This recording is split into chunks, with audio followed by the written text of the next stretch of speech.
Good afternoon, everyone. How are you? Sharon here, coming to you from the Algarve over in Portugal.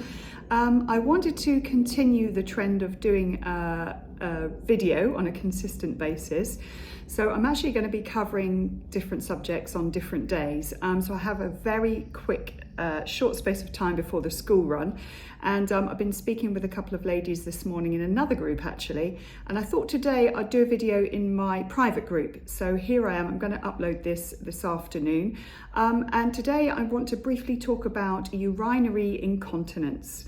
Don't worry, this is a safe space. We're all women in here, some of us perimenopausal, some of us menopausal, some of us just looking to improve our health and wellness.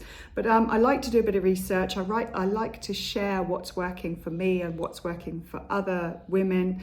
So that's the reason for this little post today. So again, I'm going to be glancing down at my notes, so forgive me, I'm not being rude. I know it's really important to have eye contact with you, but yeah, I'm just glancing down at my notes so I don't miss out anything. So, urinary incontinence during menopause can be a common issue due to hormonal changes. I mean, everything's happening because of our hormones, right? That's why we need to balance them out.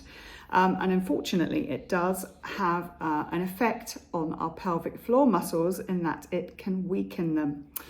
Whilst it can be frustrating, there are several things that you can do to manage these symptoms and improve urinary incontinence. So here's just a few that I'm going to share with you today. Hopefully these will help.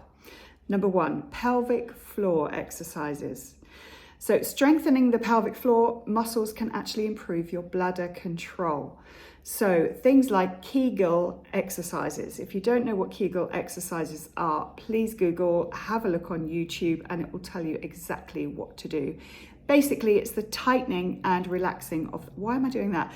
Because that's what we do. It's the tightening and the relaxing of the pelvic floor muscles. But you know, if you go onto YouTube or something like that, it will give you something you can maybe do it along to, you know, just to help you. Okay, so pelvic floor exercises is the number one thing we should be doing. Number two, maintain a healthy weight. Excess weight can actually put additional pressure on your bladder and actually worsen your symptoms. So if you maintain a healthy weight throughout your menopause with regular exercise and a balanced diet, that of course will be really, really beneficial. I've got a sore throat again, excuse me. Number three, avoid any bladder irritants. What are they? Excuse me. So bladder irritants can be certain foods and drinks that can irritate the bladder and increase the frequency or the urgency of having to go to the loo. Some of these include things like, unfortunately, caffeine, coffee, alcohol, boo, acidic foods, so things like your citrus fruits and tomatoes, for example, any spicy foods, and also any artificial sweeteners. So just make a list of those things and see if that's affecting you, you know, in your everyday symptoms. It might or might not be. So have a look at that. That's obviously quite an important one. So reducing these substances may actually help to alleviate any symptoms. Number four, it's my favorite. It's stay hydrated. And I know that sounds maybe a little bit counterintuitive because you think, well, the more water I drink, the more I want to urinate. But it's really important to stay hydrated. Try to spread out your fluid throughout the day. So don't, you know, guzzle it all in one go. So what they're saying is to have it obviously from the time you wake up to the time you go to bed, but not too close to bed to minimize nighttime urination. Number five, I have down here as bladder training. Now, I think this must be different to the Kegel exercises. It says here, gradually extend the time between your bathroom visits. So, or toilet, I should say. This is probably American. Gradually extend the time between your toilet visits. It can actually help to increase your bladder capacity and reduce the frequency of, obviously, the incontinence episodes happening. So start by delaying your urination by a few minutes and gradually build on that time so that the intervals in between are obviously larger. So that's going to increase your bladder and how much it can actually hold. Number 6, you might be doing this anyway if you're suffering, wear protective pads or garments. So using absorbent pads or protective undergarments will help manage your leaks and give you peace of mind when out and about, of course. There are various options available. I'm sure you've seen them in the supermarkets. So you've got things like your pads.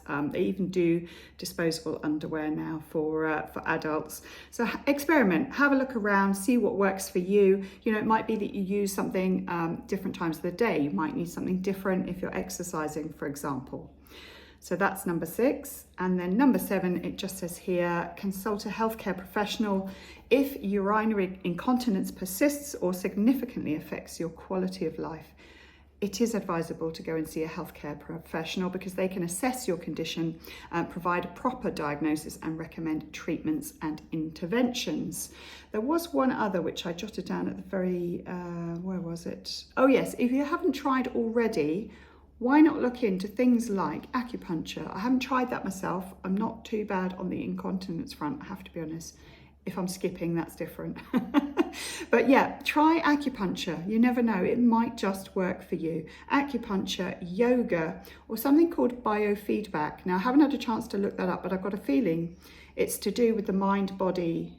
It's like a mind-body therapy. Not mind over matter, I think it's, have a look anyway. It's called biofeedback. So anything like acupuncture, yoga, or biofeedback, I've got as my last one. So that's it for today. I do hope there's been a few pointers in there for you to try if that's something you're suffering with, and I'm sorry to hear if it is.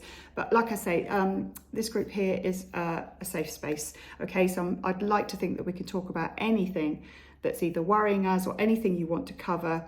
And that's how I'm going to finish today, because I'm going to say if there is something that you want me to look into more or research and share on here, I'm happy to do that. That is what this is for. Obviously, I'm going to do the more sensitive subjects in here, but some of them I'll pop on my news feed depending on what you need. But that's what I'm here for. That's what I love to do.